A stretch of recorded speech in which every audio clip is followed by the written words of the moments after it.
Hey, welcome to today's webinar on the recipe for chaos, misaligned expectations, and simmering frustrations. We're going to take a little bit of a twist here in the series and begin to zero in on the human relevance. We've been discussing the global chaos from the perspective of the economy, the environment, uh, and government's involvement as well. But we really haven't gotten down to the people, the leaders, and what all of this is meaning to the individual themselves. So our series on global chaos reflected in the various articles and interviews and webinar transcripts, a complex and often unsettling portrait of a world grappling with global turmoil.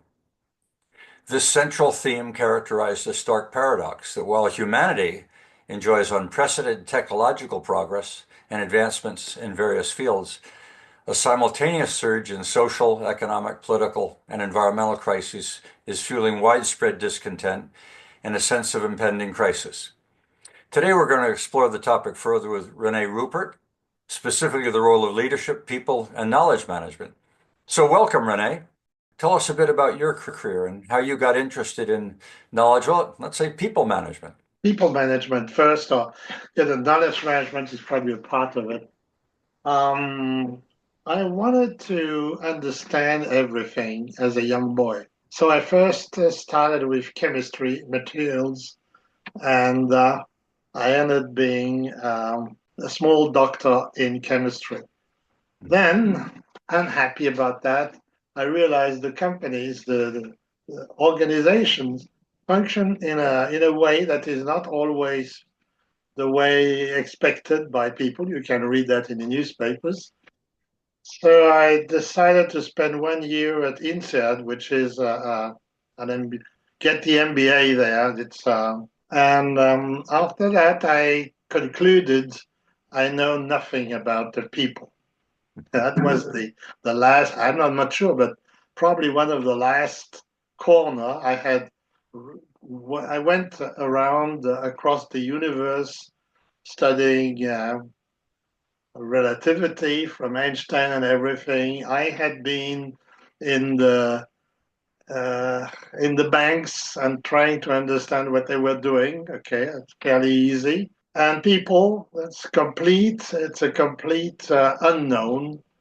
Hence, I went my way with starting in industry. I spent 30 years in industry with Dow Chemical, DuPont, de Nemours, and other chemists in all kind of positions, marketing, production, sales, and everything. And there I could realize that we were working hard, very hard, for peanuts. In other words, we were spending Sundays and Saturdays and Sundays, the nights, to recalculate a pump or a stupid desulfurization unit, hoping we would make lots of money with this.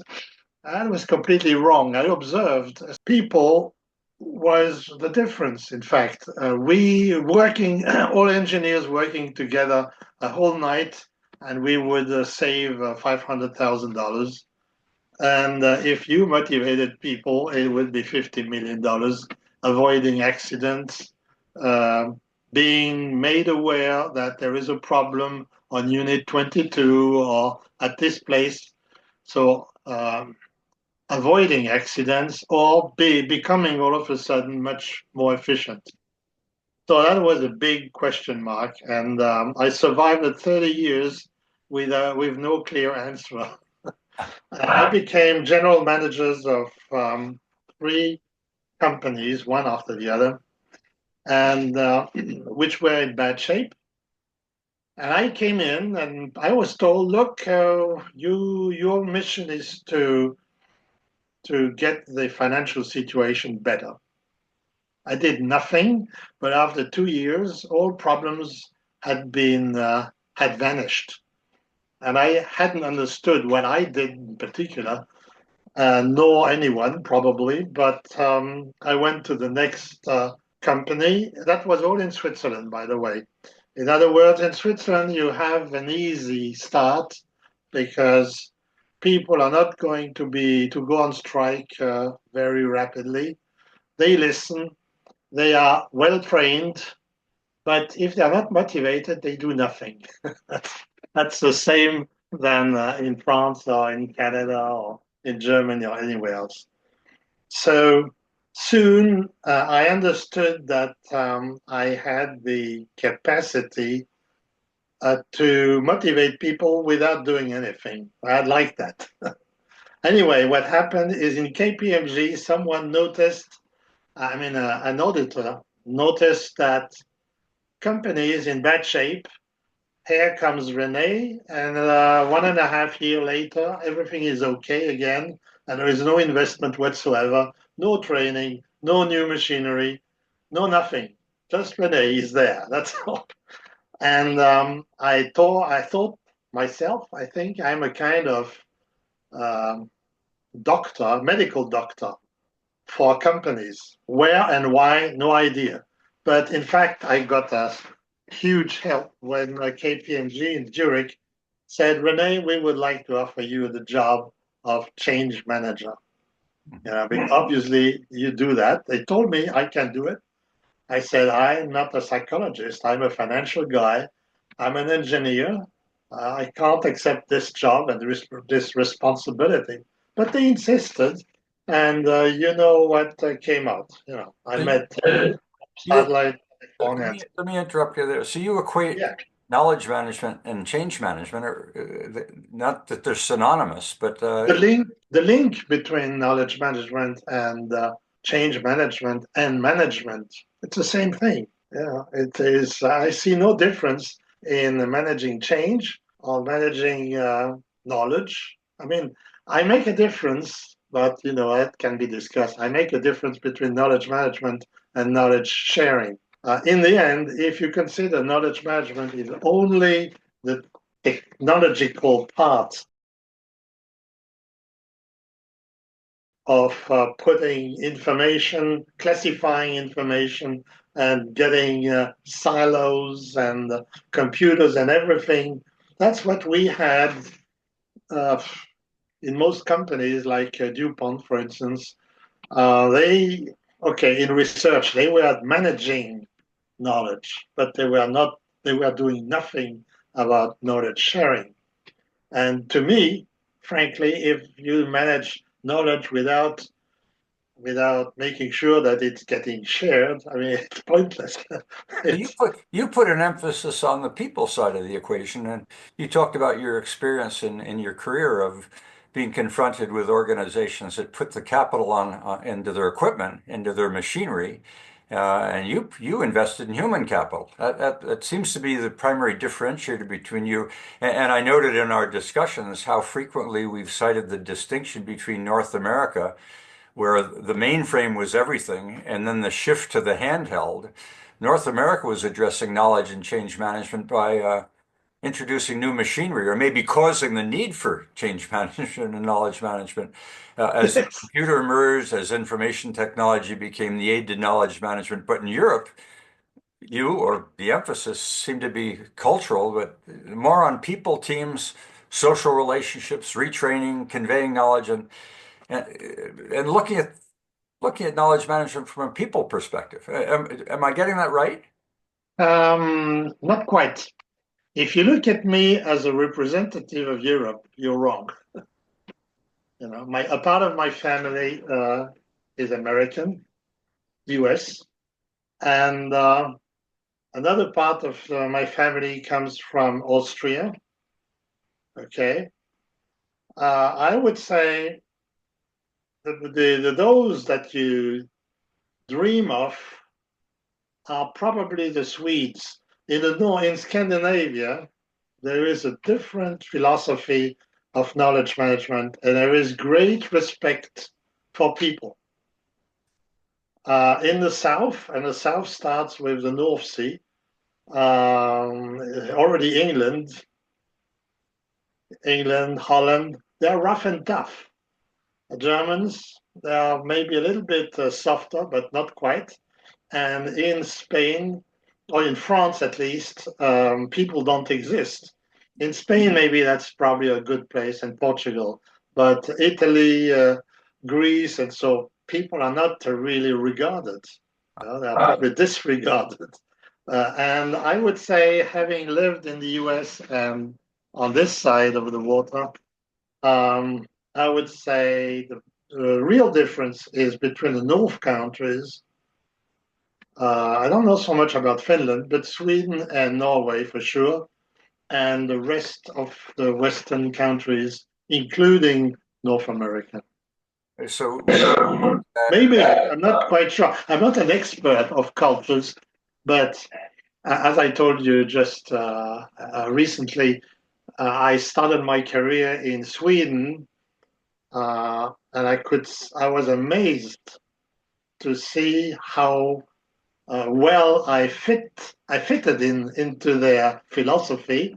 And when I came back to France, I was frankly devastated by the way people were communicating together. Basically, they are not communicating. You know?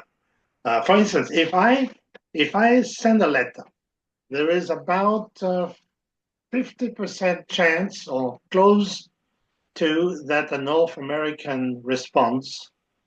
A Swiss will respond probably right away, and the Swedes, in principle, respond all the time, unless I'm sending a message that can't be read. I mean, that's unreadable.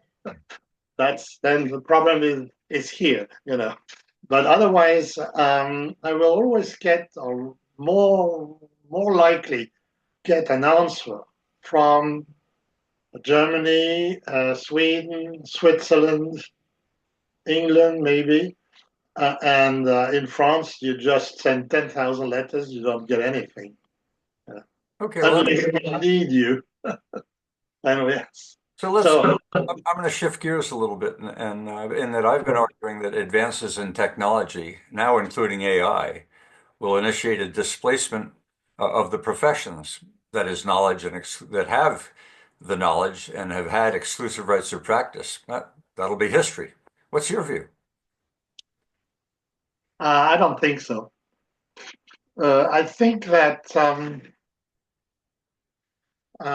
knowledge in softwares can be and will be considered as artwork.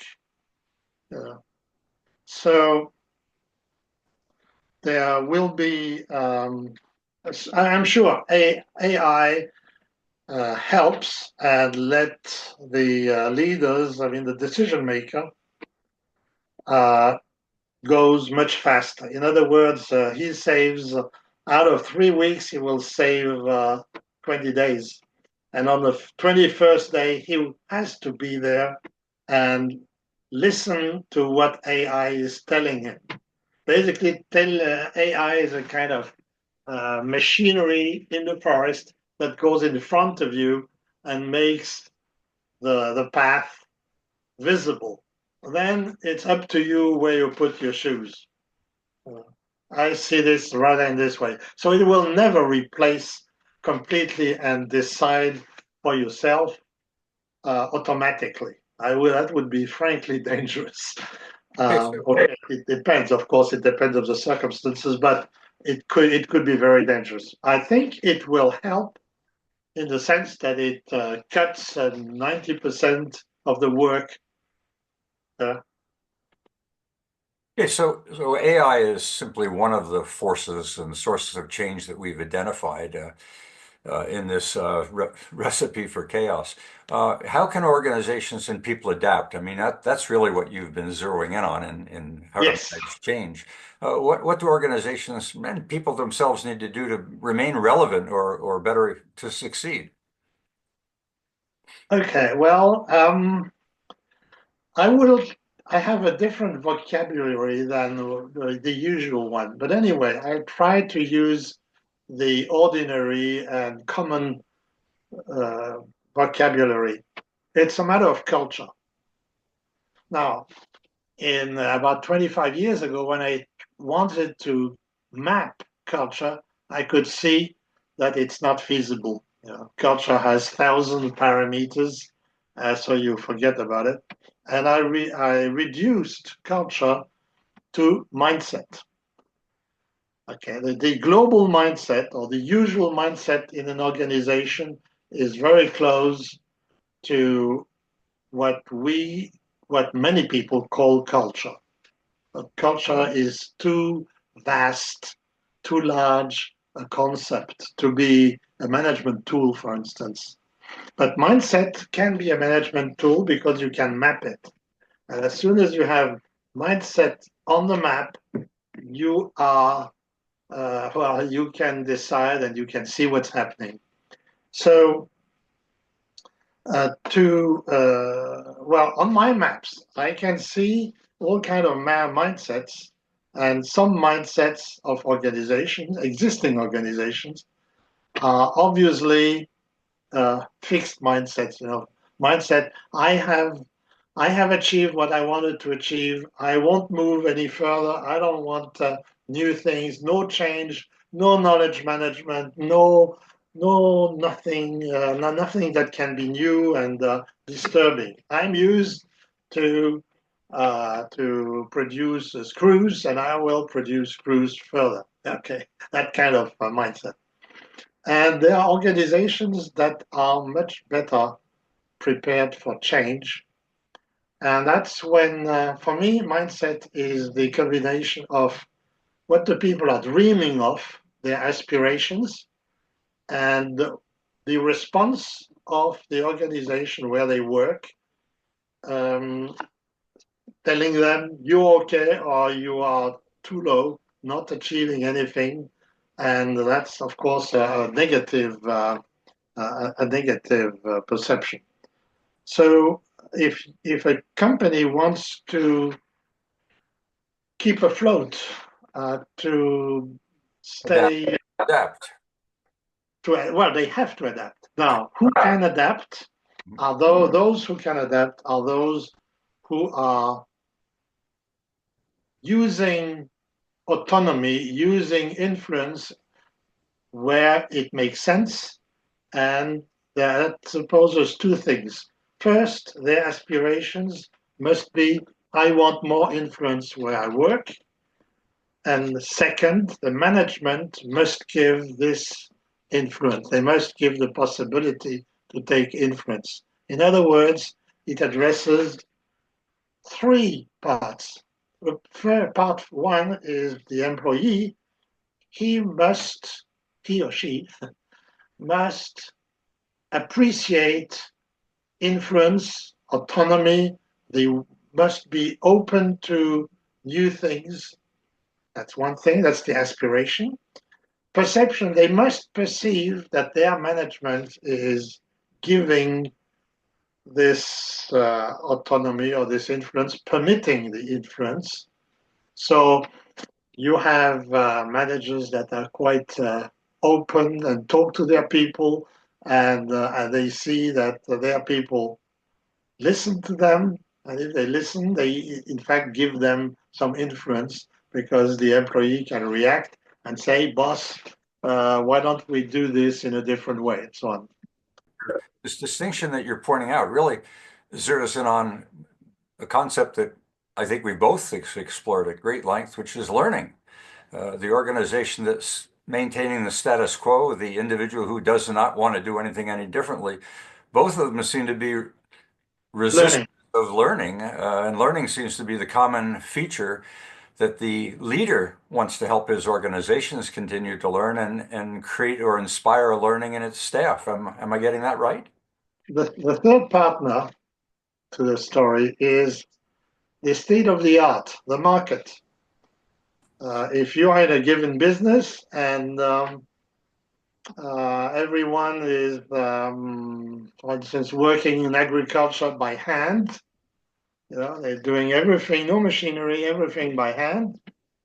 Maybe that's because the ground, the soil, necessitates that, or they have to. And in that case, you have an organization that has to work individually by hand, repeated work. I mean, a very I say that always the same thing. Routine. Okay, routine, right? Very routine work. And then managers maybe should not give much influence to these people, and the people who are working there should not or are not looking for it. And we have all these situations. So I started there. I started with the kind of complexity that people are facing at work.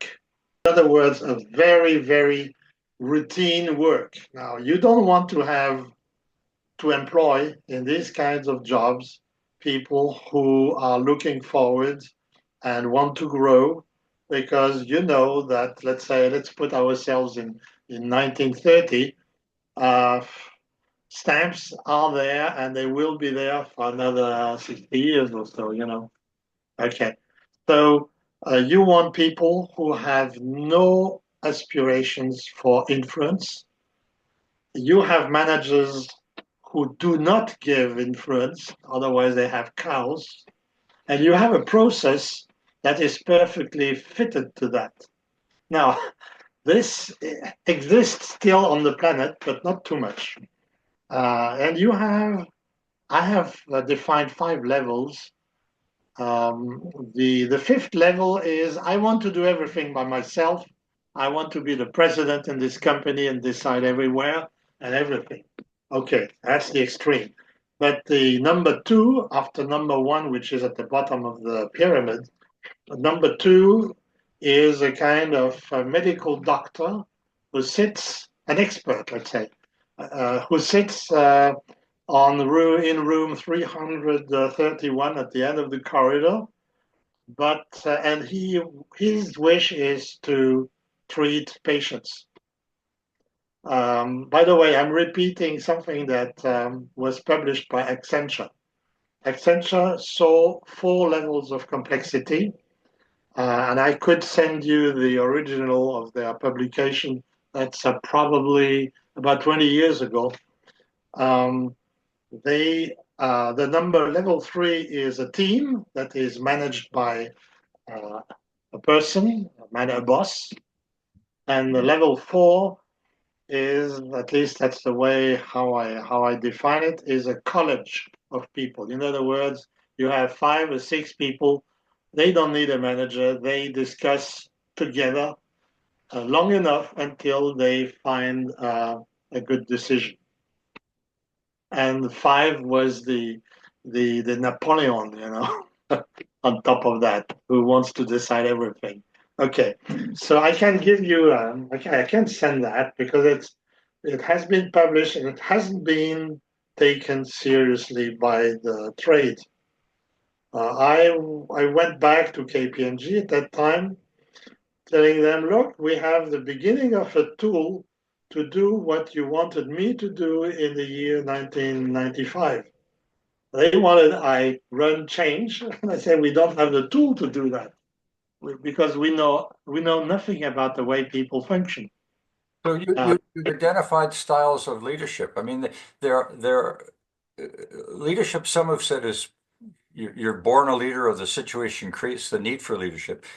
It seems to me there are some circumstances where you need an autocratic leader. You may be in crisis, and we don't have the time to get into a social process of team building. Uh, am I That's right? level 5. The crisis is level 5. Right. If you're a guy who wants to decide on everything quickly, what he needs are a few teams that bring him the information, and he goes it, and it's rough and tough.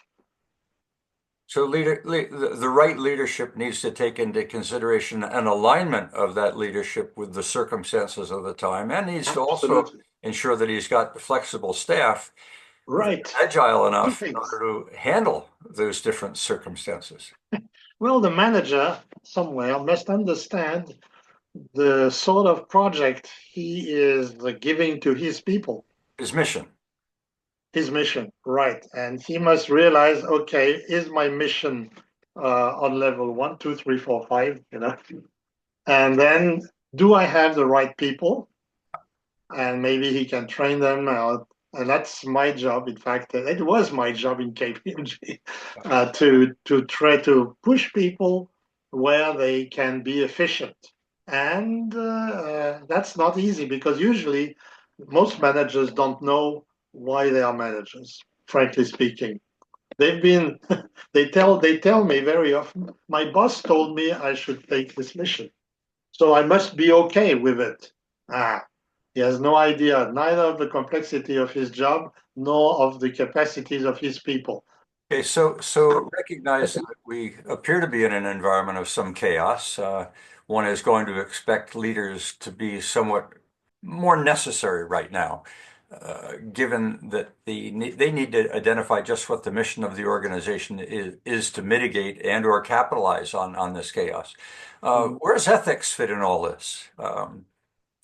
We've talked about just getting it done, that the end justifies the means and ethics is irrelevant. People talk about the rise of corruption during periods of chaos. Are we facing a crisis in ethics and leadership today because Yeah, of this? corruption and falsification, fakes, and everything occurs when the at a very specific place on the map. Uh, People must have freedom to take influence and to decide a number of things, but they must be frustrated. In other words, they must realize I would like to reach this and this objective with a company, with my department, and so on. There must be a number of rules that go across the path, and then they jump above the rule. They jump over the rule. They say, okay, it's no good, and then they start being illegal. So that's a very tricky subject because very often it's not that bad on the side of the people who cross the borders because it means they create a new way, they imagine a new way, and they are unhappy of the current setting. So all fraudulent action is not necessarily that negative. It's negative for the status quo.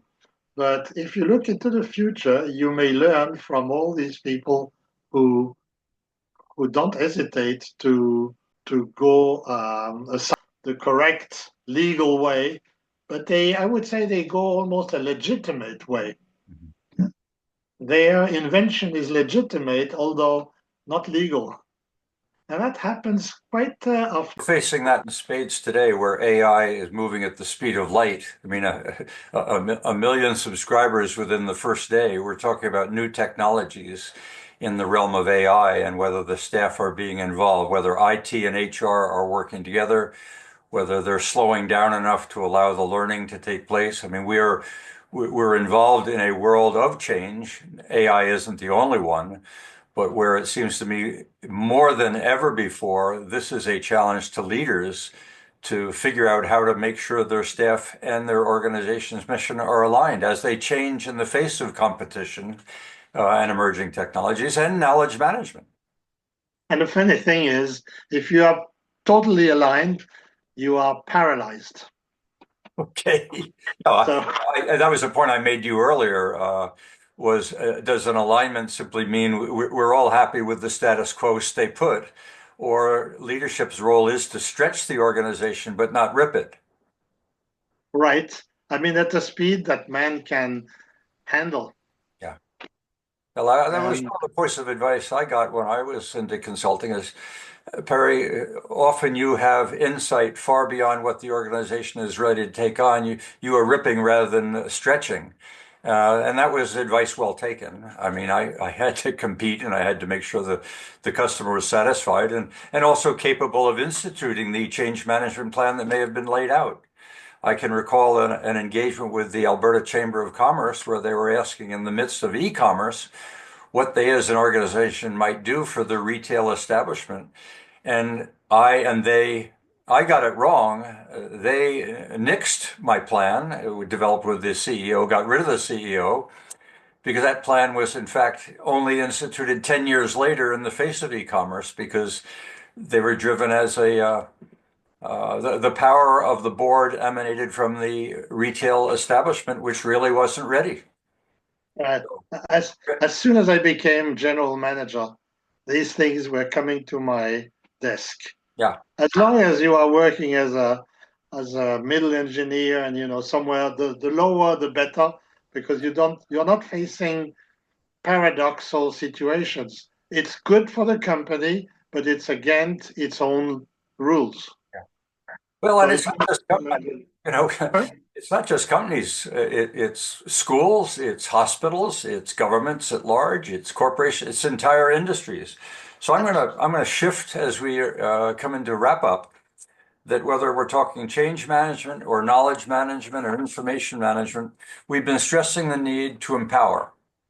Look at future generations. Look at our children today on an assumption that this chaos continues. In fact, it may even get more chaotic. But how do we help future generations navigate the global turmoil effectively? Probably drawing on innovative educational approaches to cultivate critical thinking, problem-solving skills, resilience, a sense of urgency or agency. What can we do to prepare young people to be informed, engaged, and ethical citizens of the world facing unprecedented challenges? I mean, that's a big story. It probably takes you into parenting. It takes you into what they read, what they watch, what they do. But do you want to add anything as we get into a wrap-up mode here? And then I'll be asking Dawn to bring in her perspectives. I would send them to the middle of India or middle of Tibet or the middle of Norway or Africa Yeah. to see how people there with nothing but the forest and but the sand, what they can do. In our countries where you can buy nearly everything, children turn to dad and say, "Well, I buy, you pay." So they That's certainly not a good preparation to what you said. So the commitment to learning and the development of resilience requires being under some element of pressure, being faced with some elements of uncertainty, and not mollycoddling our children to the point that they face no risk and assume that they live in a riskless world or the parents oversee their environment. And yet, we've been concerned over the last 20 years that this neoliberal world we are living in wants to de-risk society to the point that children may not be ready for this world of chaos. The kids coming out of Palestine may be the ones that are the most resilient, the ones coming out of Ukraine, those that have faced dire circumstances, forced to adapt, are probably more ready for the future than those that have been mollycoddled for umpteen. Absolutely. Yeah, that's really my position. But I have a problem with my own. I mean, a problem. I would not know what to tell my grandchildren. You are a granddad as well. Sure, but I mean, this is certainly no teacher of mine, but Lenin said, learn, learn, learn. Yeah, but you can't learn everything. You've seen what already my own CV tells the problem. I wanted to know, so I went to school. I learned chemistry and physics. Wonderful. Then I went to MBA to learn how companies function. I learned. I still didn't know anything. Then I wanted to know how people function, and there was no tool. So, in other words, I really had to go through experience and good judgment, I suppose. Um, But the key word there is experience. Learning yeah, requires experience. If you haven't experienced, how are you ever going to develop resilience?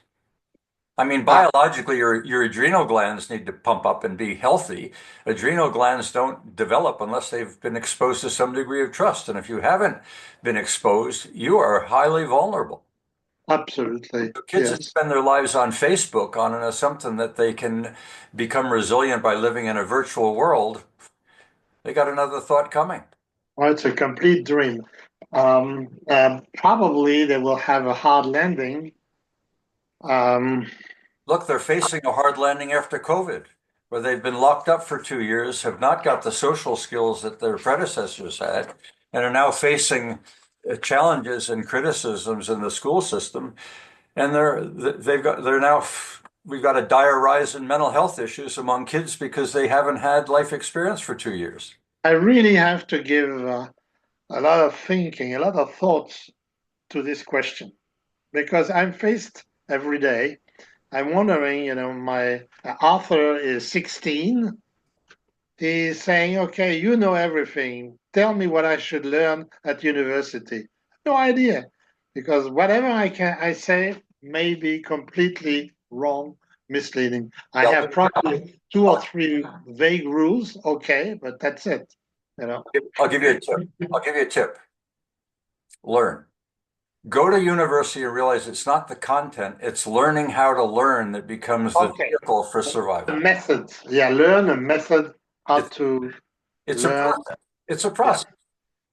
Uh, that's a process. it's somewhat existential, but it recognizes the power and the value of learning. I know in the webinar last week, I made personal comment that my PhD was second to the most powerful process that I ever went through, and that was hitchhiking from Alberta to New York. I learned more in that 5 day, 55 trip journey about humanity than I ever learned through my PhD. That was much more valuable to my life and to the adaptations that I had to make in going Yeah, through in careers. And as you talk about your career and the adaptations that you made, it was never ending. And that's where joy emerged because you adapted. right. With no efforts, in fact. Well, I mean, I didn't suffer, and many people adapt and are suffering. My That's so. parents, for instance, when during the war, they suffered. They adapted, but they suffered. But I never had that kind of situation. I had a easygoing hitchhiking from Norway to Germany and then across Europe. No problem at all. You have to adapt, but it's So fun. there is our campaign. We need to tell kids that in order to get your certificate, you have to earn 1,000 miles of hitchhiking in order to get your certificate for adulthood. Okay, we're into a wrap-up mode with a sense of humor here, and I think that is important in light of the chaos and the discussions that we've had. But Yes, let's look at the future with some degree of levity as well. And experience is one of the things that I think we can all fall back on and say it great, works. great. Yeah, So very, very. anything you want to add besides hello to Dawn?